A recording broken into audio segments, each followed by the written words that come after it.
Welcome to W&L Sports Weekly. I'm Jeremy Franklin. This week we'll speak with women's soccer coach Rachael Sushner, volleyball captain Alex Kinzer, and men's soccer captain Zach Colby. But first, a quick look back at the weekend in Washington and Lee athletics. Men's cross country wrapped up the regular season with the second place showing at the Gettysburg Invitational, finishing behind only Division I Bucknell. The women's team came in 17th in a 35-team field. Men's and women's swimming both defeated Mary Washington, and the women also won 9 out of 10 events to claim the title at the ODAC Relays. Football picked up its first win of the season, defeating Randolph-Macon 28-25 at Wilson Field, while riding placed 8th at the Hollins Invitational. Volleyball went 2-1 over the weekend, losing 3-0 at Virginia Wesleyan on Friday, but bouncing back on Saturday to beat Randolph-Macon and Franklin and Marshall. Men's soccer scored a 2-0 home victory over Randolph-Macon, while the women's team fell 2-0 on the road to 4th-ranked Lynchburg. I'm joined now by assistant women's soccer coach Rachael Sushner. Rachael, welcome to the show. Thanks for having me. Saturday's defeat at Lynchburg marked the first time the Generals had conceded a goal since August, a streak of 9 straight shutouts. What's made the Generals so effective on the defensive end? I think that's something that we really pride ourselves on, is being a team that's really hard to beat, being a team that's really hard to score goals against. And that's something we work on all season long. It starts off in preseason, and then we continue to make adjustments throughout all season long. Early on, after our first weekend, we saw some holes in our defending, and we quickly fixed that, and we still make adjustments to it. We still work on defending, and it's not just our back line, it's our entire team. It starts with our forwards pressuring the ball and goes all the way to the back. You played at Skidmore, and before coming to W&L, you coached at Wellesley and Clarkson. What makes Division III soccer such a special experience? So all those places have been Division III. I think the special thing in Division III is that a lot of it's on the players to do the hard work. So out of season, in season the coaches are allowed to have mandatory practices and things like that, but out of season it's really on the players to do all the hard work. And that's definitely the special part of it.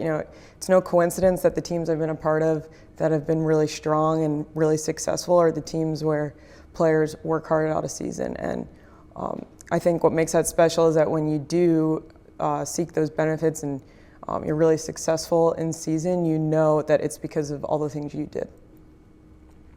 Washington and Lee has operated out of a variation of the 3-5-2 for most of the season. How well has this formation worked? It's worked really well. The way we choose our formation is based off of the players we have, based off of the strengths that the different players that we're going to use during the season are. And we started off last season in a 3-5-2 and continue to do it this season. At first glance, it can look like it's a really attacking mindset, but it's actually can be really defensive at times because we have our wingers and midfielders track back, and if they track back well, then there could be 5 defenders in the back line. So we're fortunate. It works really well for us for a lot of reasons, but one thing is that we have really athletic wingers who kill themselves in every game.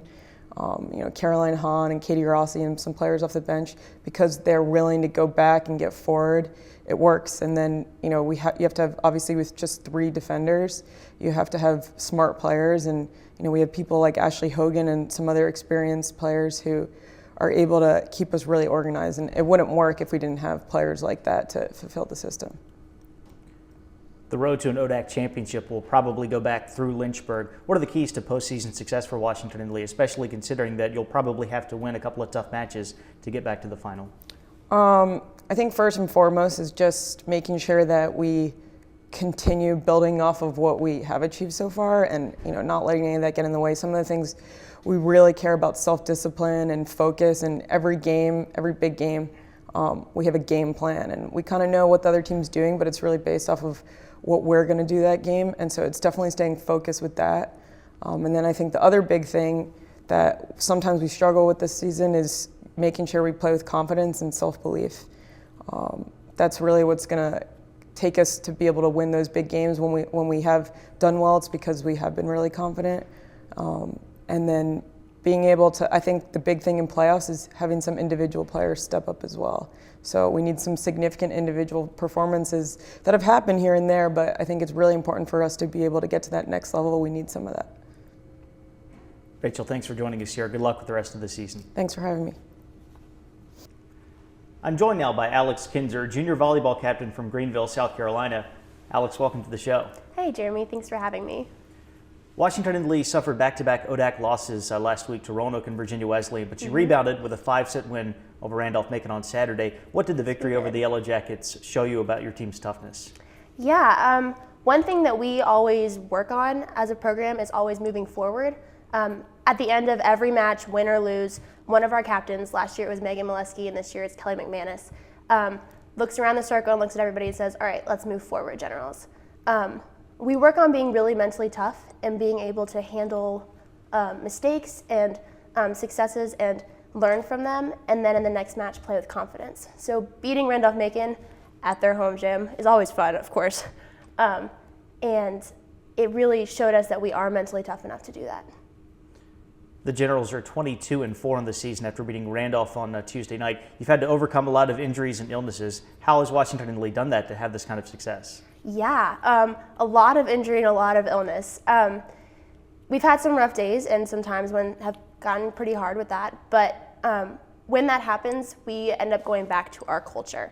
And in our culture, we work really hard on building positive relationships with everybody on the team, from freshmen to coaches. And you know, when illness and injury hit us and things get a little bit confusing and new people are playing next to different people and some people are really tired, that's when we really lean on those relationships and work together really hard. You're averaging over a kill per set, which is a very high number for a setter. You're also second on the team in blocks. Do you feel like you approach your position differently than other setters? Well, I think that a lot of that has to do with how our coaches train the setters. We work really hard to make sure that all of the setters in our program can hit any spot on the floor at any time. And then we also work really hard on having good vision across the net, and so we can recognize those situations when we can attack. And then obviously the idea is for all of us, I mean setters, no matter what your position is when you're on the floor, your job is to score and to win.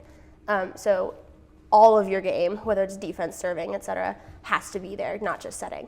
So I guess that's where like the blocking comes from.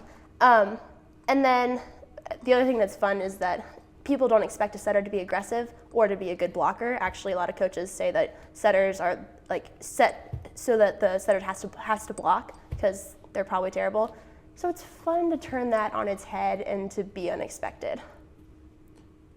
The victory over Randolph-Macon last weekend means that no team is unbeaten in conference play. What are your expectations for the ODAC tournament? Yeah, we knew going into this season that ODACs would be very competitive. We knew we'd have to fight the whole way, and we found that we were right. Everybody is playing really hard, and everybody wants to win. So we know that we have to keep moving forward. We have to keep getting better, but we're very confident that if we play our system, the system that our coaches have designed, and then if we execute, we're going to be successful. Alex, thanks for joining us here. Best of luck the rest of the way. Thanks, Jeremy.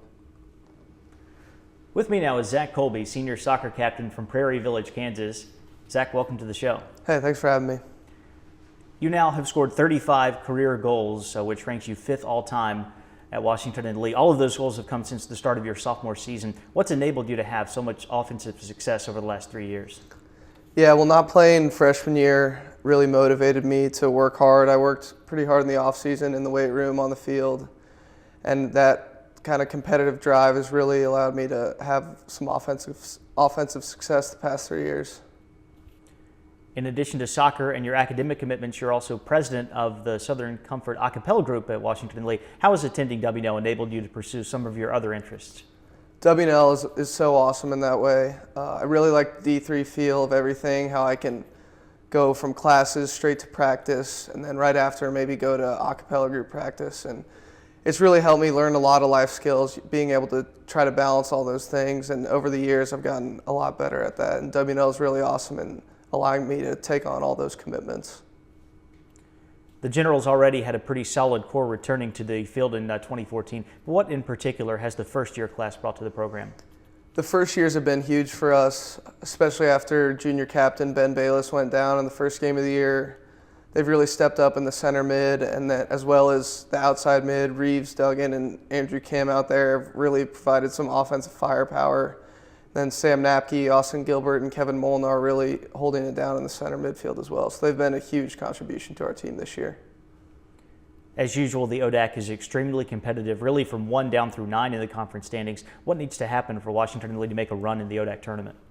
The ODAC really is special with its parity. It's unlike any other league I've seen, and Coach has been saying all year that we need to be playing our best soccer at the end of October, and we've had some really close games with the teams at the top of our league. All of our losses have come by 1 goal, and so hopefully in these next couple weeks we can be playing our best soccer of the year and peaking at the right time to make a run in the ODAC tournament.